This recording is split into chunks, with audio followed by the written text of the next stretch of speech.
Un logement correct à moins de 40 minutes de ton travail.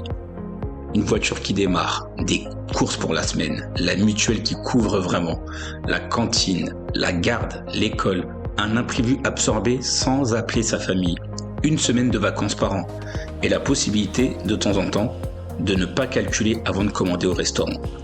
Rien dans cette liste n'est du luxe. C'est la vie normale.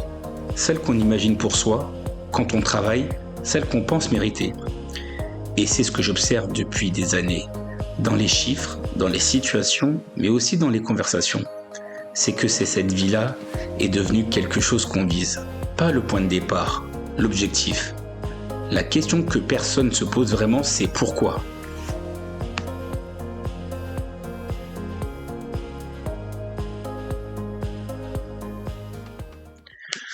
Ce qui m'a frappé avec le temps, c'est quelque chose de simple, mais de violent, quand tu le vois vraiment.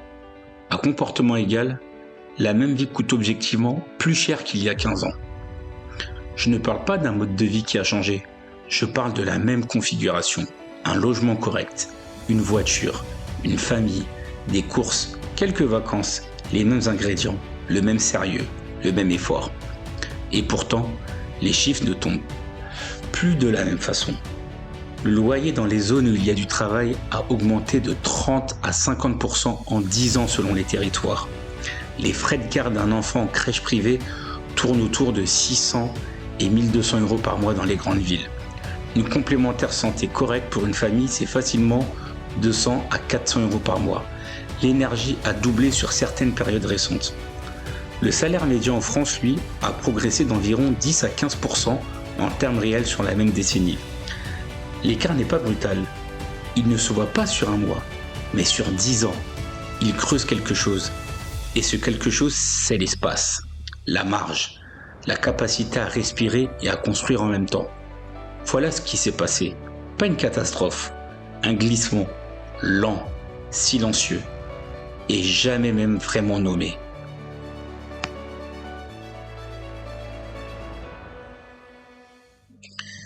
Il y a une distinction que j'ai appris à faire avec le temps et qui change complètement la manière de lire un budget. Il y a les dépenses sur lesquelles tu as de la marge et celles où tu en as aucune. Les premières, tu peux les travailler, comparer, arbitrer, reporter, déduire. Les secondes, tu les paies ou tu renonces à quelque chose d'essentiel. Le loyer dans ta zone professionnelle, tu ne peux pas vraiment le négocier. Si tu veux vivre à une distance raisonnable de ton travail, tu prends ce qu'il y a. La garde de ton travail, tu prends ce qui est disponible.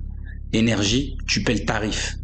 La mobilité, si les transports ne couvrent pas ton trajet, tu prends une voiture, tu assumes les charges qui vont avec. La complémentaire santé, si tu veux accéder aux soins correctement, tu paies.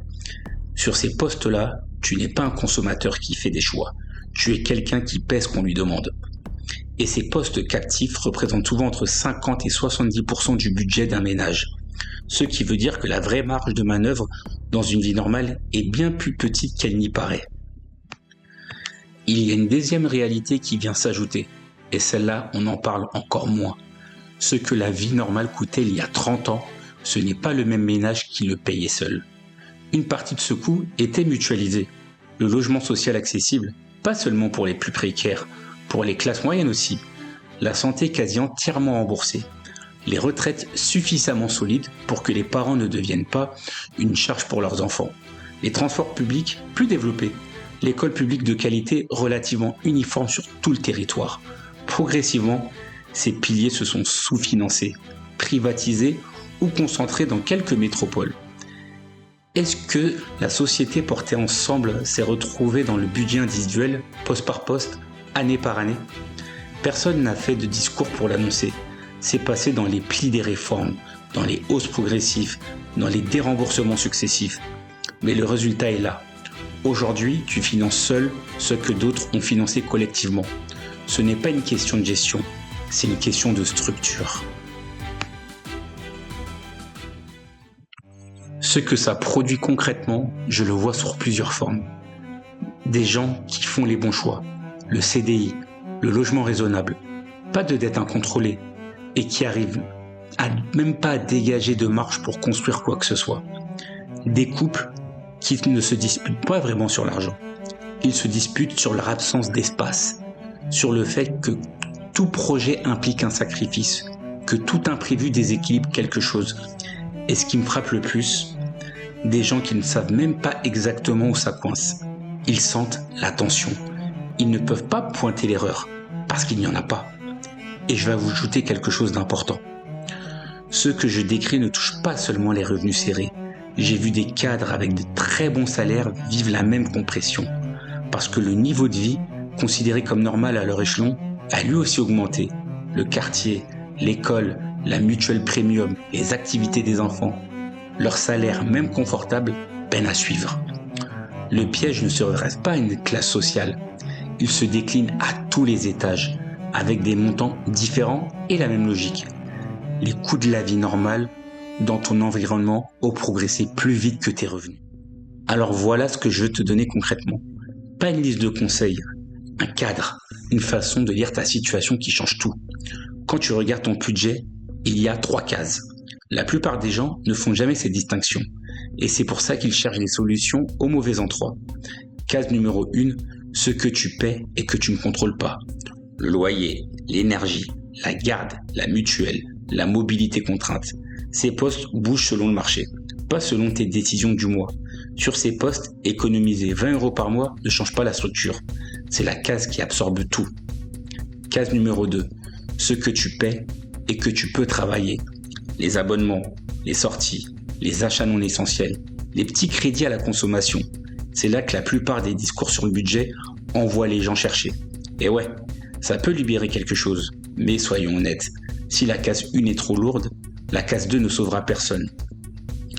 Case numéro 3, ce que tu devrais payer et que tu ne paies pas encore. L'épargne de précaution, la préparation de la retraite, l'investissement progressif, la protection en cas d'imprévu. Et c'est là que le vrai problème apparaît. La plupart des gens ne remplissent jamais la case 3 parce que la case 1 est trop lourde et qu'ils passent leur énergie à gratter dans la case 2. Résultat, ils gèrent le présent mais ils ne construisent rien. Ils sont vulnérables demain exactement comme ils le sont aujourd'hui. Donc la vraie question n'est pas comment je réduis mes dépenses. La vraie question c'est est-ce que ma case 1 me laisse assez de place pour alimenter ma case 3 ? Si la réponse est non, c'est la case 1 qu'il faut restructurer, pas la 2. Pour restructurer la case 1, la décision la plus puissante, celle que personne ne traite comme une décision financière, c'est la géographie. Où tu choisis de vivre. Pas seulement est-ce que j'aime cette ville, mais quel est le coût réel de vivre ici sur 10 ans ? Le loyer, la mobilité, la garde, le temps de trajet, la qualité de vie sur la durée. J'ai vu des gens économiser sur les petits postes pendant 3 ans sans bouger d'un millimètre. Et d'autres prendre une décision sur leur lieu de vie, parfois difficile, parfois contre-intuitive, et libérer 400, 500 € par mois d'un coup. Et ce n'est pas la même échelle d'impact. Le logement, la géographie, la mobilité, ces décisions ont des conséquences sur 10 à 15 ans de budget. Elles méritent d'être traitées comme des décisions financières majeures, pas à l'émotion, pas sous la pression du moment, avec une vraie lecture de ce qu'elles coûtent réellement. Une fois que tu as compris ça, une fois que tu sais ce que tu ne contrôles pas, ce que tu peux travailler et ce que tu dois commencer à construire, la question qui arrive naturellement c'est comment remplir la case 3. Et c'est là qu'on rentre dans un autre territoire, parce que les outils existent, le PEA, l'assurance vie, l'épargne structurée, l'investissement progressif. Ce ne sont pas des produits réservés aux gens fortunés, ce sont des mécanismes accessibles, à condition de les comprendre vraiment, sans jargon, sans promesses exagérées. On va y revenir en détail, avec des stratégies concrètes adaptées à des situations réelles. Mais la première étape, c'est aujourd'hui, comprendre pourquoi ta marge est aussi serrée. Parce que si tu ne vois pas ça, clairement, les outils ne servent à rien. Tu essaies de construire sur des fondations que tu n'as pas encore stabilisées. Et il y a une chose que je vais te dire avant de conclure.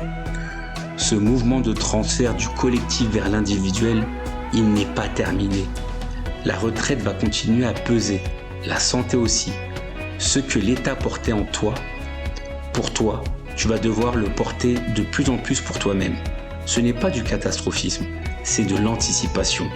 Et anticiper, ça commence par voir les choses telles qu'elles sont. La vie normale n'est pas devenue chère parce que tu gères mal. Elle est devenue chère parce que tu paies seul ce que d'autres ont payé ensemble. Parce que les postes essentiels, ceux sur lesquels tu n'as pas de choix, ont augmenté plus vite que tout le reste. Et parce que personne n'a pris la peine de te le dire clairement. Maintenant, tu as le cadre. Tu sais ce que tu ne contrôles pas, tu sais où chercher de la marge réellement, et tu sais ce qu'il faut pour commencer à construire. C'est ça, comprendre les règles du jeu.